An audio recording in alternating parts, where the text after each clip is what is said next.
আসসালামু আলাইকুম গাইস, কেমন আছেন? আশা করি যে যেখানে আছেন ভালো হয়েছেন। আমিও আপনাদের দোয়াতে ভালো আছি। তো সর্বপ্রথম আমি ভিডিও শুরুতে এটা বলতে চাই, আজকে বাংলাদেশ টাইম সকাল 7টা বাজে। আমরা যারা মুসলমান আছি যে যেখানে আছেন অবশ্যই ফজর নামাজ আদায় করছেন।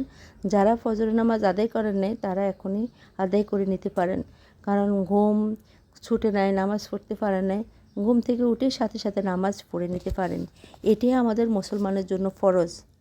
কথা জেনে রাখবেন, নামাজে আয়ু বৃদ্ধি হয়ে থাকে।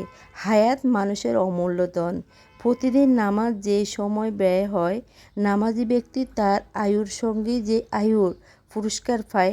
নামাজি লোকের রিজিক বৃদ্ধিও নিয়মিত হয়।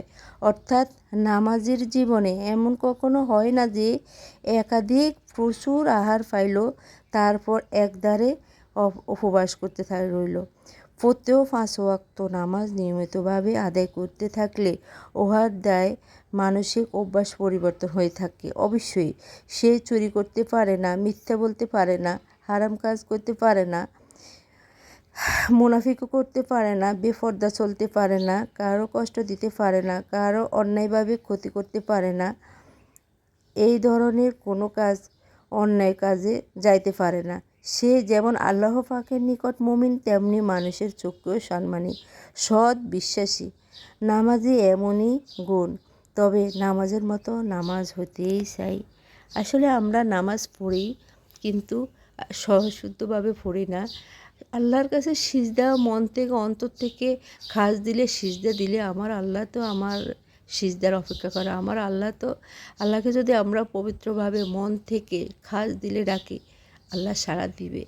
আমরা বলি যে আল্লাহ আমাদের ডাক শোনে না, আল্লাহ আমাদের কথা শোনে না, আমরা আল্লাহরে এত নামাজ পড়ি, আমরা এত কিছু করি, তবু আল্লাহ আমাদের প্রতি অন্যায় হয়, আল্লাহ সেটা দেখে না। এগুলো মিথ্যা, এগুলো বলা উচিত না। আল্লাহ আসলে আমাদের যেটা ভালো হবে আল্লাহ সেটাই করে।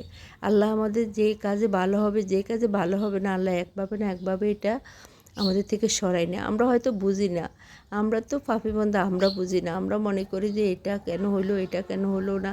আসলে আল্লাহ বুঝে, এটাতে তার এখন হয়তো ক্ষণিকের জন্য ভালো হবে, পরবর্তীতে খারাপ হতে পারে, সেই জন্য আল্লাহ তা সরাইয়ে দেয়। কিন্তু আমরা বুঝি না, আমরা মনে করি যে আমাদের এটা ভালো কাজ, কেন আল্লাহ আমাদের এটা হইতে দিল না। দুধ নামাজ পড়ে কী লাভ, দুধ এই করে কী লাভ, কখনো এসব বলবেন না। আল্লাহর উপরে বিশ্বাস রাখবেন, আল্লাহ বিশ্বাসের মূল্য দিবে। আল্লাহর কাছে খাস দিলে যা চাইবেন আল্লাহ কোনো দিন ফিরাই দিবে না। আল্লাহ তো মহান, আল্লাহ তো সর্বশক্তিমান, আল্লাহ তো আল্লাহর বান্দাদেরকে ভালোবাসে।